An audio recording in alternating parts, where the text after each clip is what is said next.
ઠાકોરજી, આપણે તો ચર્ચા સમય ભાવ છે, અહીંયા કલિયુગ સવાર છે એટલે ઋષિની શ્રદ્ધામાં પણ શંકા થઈ. એમને થયું કે મને જોઈને નાટક કરે છે, લાવ પરીક્ષા કરું. પાછળથી તીર કાઢ્યું, એક મરેલો સર્પ પડ્યો હતો, એને ઉપાડ્યો તીરથી અને ઋષિના ગળામાં વીંટળાવી દીધો.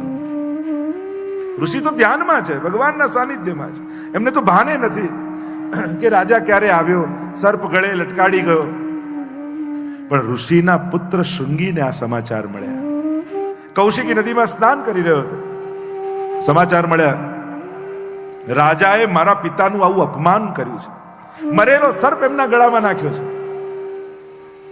હાથમાં જળ લીધું, ક્રોધાયમાન થયા, અભિમંત્રિત કર્યું ને કહ્યું, મહારાજ તે તો મરેલો સર્પ મારા પિતાના ગળામાં નાખ્યો, હું શ્રાપ આપું છું, આજથી 7મે દિવસે જીવતો તક્ષક આવશે, તને દંશ દેશે અને તારું મૃત્યુ થઈ જશે.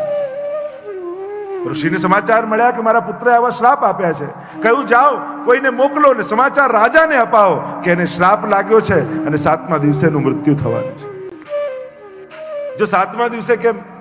તો કે ગળામાં સર્પ નાખ્યો, જો માથામાં નાખ્યો તો હમણાં ને હમણાં સર્પ દંશ દે એવો શ્રાપ લાગે, પણ ગળામાં નાખ્યો એટલે 7 દ્વાર ખુલ્લા રહી ગયા. 2 આંખો, 2 નાક, મુખ અને 2 કાન, 7 દ્વાર ખુલ્લા રહ્યા એટલે 7મા દિવસે કર્યું. મસ્તક પર નાખ્યું હોત તો હમણાં ને હમણાં મરી જાય એવો શ્રાપ લાગે. તો શ્રાપ પાછો કેમ ના લઈ લીધો? તો કે એ જગ્યા ઉપર ઉભા રહીને શ્રાપ આપ્યો હતો ઋષિપુત્રએ કે જે જગ્યા પરથી પાછું ન વળી શકે એવું બ્રહ્માસ્ત્ર અશ્વત્થામાએ છોડ્યું હતું. એટલે એ બ્રહ્માસ્ત્રનો પ્રભાવ એ ભૂમિ પર એવો હતો કે ત્યાં ઉભા રહીને જે શબ્દો બોલાય ને એ પણ પાછા ન વળી શકે. કહ્યું, રાજાને સમાચાર આપો. દોડતા ઋષિકુમારો આવ્યા છે, રાજા સિંહાસન પર બિરાજમાન છે.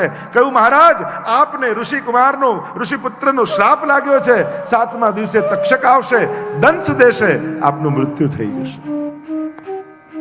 અને જ્યાં મૃત્યુના સમાચાર મળ્યા, કોઈ ચોખવટ કરવા, કોઈ ખુલાસો કરવા પરીક્ષિત મહારાજ નહીં, મનમાં વૈરાગ્ય જાગ્યું. હા, મેં અપરાધ કર્યો છે, મને દંડ મળવો જોઈએ. ભૂલોને સ્વીકારી લો ને તોય ભગવાન શ્રાપને આશીર્વાદમાં ફેરવી દે. માણસ જો ભૂલોને સ્વીકારી લે ને તોય ભગવાન કૃપા કરવા તૈયાર થઈ જાય. થયું, મારાથી પાપ થયું છે, અપરાધ થયો છે, સ્વીકારું છું, મને સજા મળવી જોઈએ, પણ મારા પાસે 7 દિવસ છે અને 7 દિવસમાં મારે જન્મ મરણના ચક્કરમાંથી છૂટી જવું છે. શું કરું? વૈરાગ્ય આવ્યો, નીકળ્યા ગંગાજીના કાંઠે. જો ભાગવતમાં 2 જણાને અગાઉથી સમાચાર મળ્યા મૃત્યુના, એક કંસને મળ્યા અને એક પરીક્ષિતને મળ્યા. બંનેમાં ફરક એટલો, કંસે મૃત્યુને મારવાની કોશિશ કરી અને પરીક્ષિતે મૃત્યુને સુધારવાની કોશિશ કરી.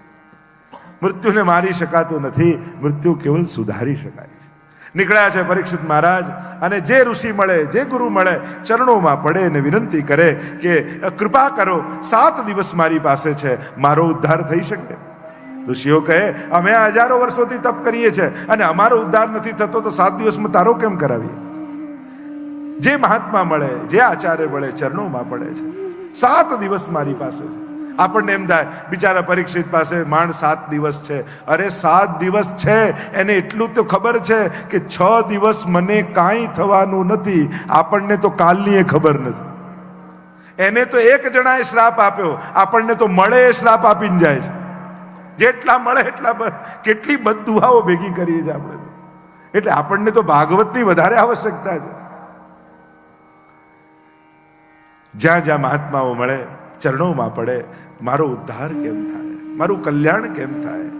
બધા જ કહે કે અમે અમારો ઉદ્ધાર નથી કરી શકતા, તારો કેમ કરીએ. અને જ્યારે હૃદયમાં સાચા અર્થમાં કોઈ ગુરુને પામવાની ઈચ્છા જાગે ને ત્યારે ભગવાન નિશ્ચિત કોઈ સદગુરુને સામેથી મોકલતા હોય છે. અને અહીંયા માનો પ્રભુએ જ તત્રા ભવદ ભગવાન વ્યાસ પુત્રો સુખદેવજી પ્રગટ થયા. આજાન બાહુ છે, વિશાળ વક્ષસ્થળ છે, કમળની પાંખુડીઓ જેવા નેત્ર છે, લાંબા લાંબા કેશ છે. અને સામેથી પરીક્ષિત મહારાજે સુખદેવજીને આવતા જોયા. જોતા જ એમ લાગ્યું મારો ઉદ્ધાર આમના હાથે લખાયો છે. દોડતા ગયા, સુખદેવજીના ચરણોમાં પડ્યા અને 2 પ્રશ્ન કર્યા. પહેલો પ્રશ્ન કર્યો કે ગુરુદેવ, જીવ માત્રના કલ્યાણનો ઉપાય શું? આ સમસ્ત સૃષ્ટિનું કલ્યાણ કેમ થાય? પહેલો પ્રશ્ન સમષ્ટિગત કર્યો અને બીજો પ્રશ્ન વ્યક્તિગત કર્યો કે જેનું મૃત્યુ નિકટ હોય એણે શું કરવું જોઈએ? અને મૃત્યુ નિકટ કોનું? કોણ કહી શકે કે આપણું મૃત્યુ ક્યારે? જો આપણે એમ ભલે કહીએ કે આમના હાર્ટ એટેકથી ગયા, એક્સિડન્ટથી ગયા ને આ થયું, આપણે મૃત્યુના જુદા જુદા કારણો માનીએ છે, પણ આ દુનિયામાં મૃત્યુનું એક જ કારણ છે અને મૃત્યુનું કારણ છે જન્મ. જેનો જન્મ થયો છે એનું મૃત્યુ નિશ્ચિત જ છે. એટલે કે ને નેચરલ ડેથ, એક્સિડેન્ટલ ડેથ અને ડિવાઇન ડેથ. ભાગવતજી અલૌકિક મૃત્યુના માથે પગ મૂકી મૃત્યુને મહોત્સવ બનાવી. જરૂર નથી કે વાયા હોસ્પિટલ જ જવું. આપણને તો ભગવાન તેડવા આવે, વ્રજ ભક્તો લેવા આવે, યમુનાજી લેવા આવે. આપણે ત્યાં તો એવો ભાવ છે. અને એટલે જ કોઈનો અંત સમય ક્યારે બગાડતા નહીં. આખી જિંદગી જે બાએ સેવા, સત્સંગ, પાઠ, મનોરથ કર્યા હોય, છેલ્લો સમય આવે ને એટલે હલાવી લાવીને બધા, જો પેલા કાકા આવી ગયા, જો મામા આવી ગયા, જો દાદા આવી ગયા. હવે આખી જિંદગી આજ કાકા દાદા મામા જ તો કર્યું છે. છેલ્લી ઘડીએ એમની સામે એવા વૈષ્ણવને ઊભા રાખો કે જેમને જોઈને એમને ભાગવતની કથા યાદ આવે, એમને કરેલી વ્રજયાત્રા યાદ આવે, એમને કરેલા મનોરથો યાદ આવે. રોજ જેમની જોડે સત્સંગમાં જતા હોય એવા વૈષ્ણવને જુએ તો એમને કરેલા પાઠ યાદ આવે, જપેલા મંત્રો યાદ આવે. કોઈનો અંત સમય બગાડતા નહીં, બહુ લૌકિક કરીને. અને એમાં પણ જેને સેવા સત્સંગમાં જીવન વિતાવ્યું હોય ને એનો અંત સમય બગાડવો નહીં. સંસાર તો આખી જિંદગી કર્યું છે, સંસારીઓને તો આખી જિંદગી જોયા છે. છેલ્લી ઘડીએ એને ભગવાન દેખાય ને એવું કંઈક કરવું. એટલે જ આપણે ત્યાં તો અંત સમયમાં ગુરુજનોને બોલાવતા કે ગુરુજનો આવે ને એમને આશીર્વાદ આપીને જાય, ભગવતીઓ આવે અને એમને ભગવત સ્મરણ કરીને જાય. એટલે કે જેને જોઈને એ જીવને છેલ્લે ભગવાન યાદ આવે ને એવા લોકોને સામે ઊભા કરવા. પણ અંત સમય કોઈનો બગાડવો નહીં.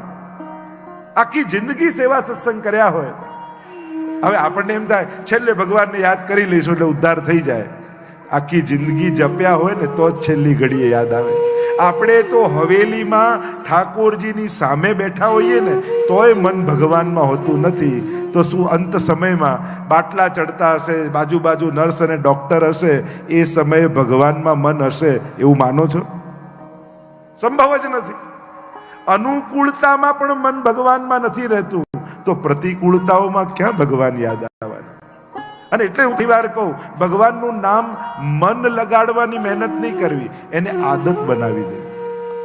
કાંઈ પણ થાય ને, હે ઠાકોરજી, હે હરિ, હે પ્રભુ, આ બોલવાની આદત જ બનાવી દેવી. એટલે મન હોય કે ન હોય, છેલ્લી ઘડીએ પણ તમને તમારા દેહનું ભાન નહીં હોય અને ક્યાંક ડોક્ટર કે છેલ્લું ઇન્જેક્શન લગાવવું પડશે અને ઇન્જેક્શન લગાવે તો અમને દુખે અને સહેજ મોઢામાંથી સહજમાં નીકળી જાય હે હરિ, તો હરિ પરમાત્મા દોડતો આવી અને તમને તમારા ધામમાં લઈ જશે.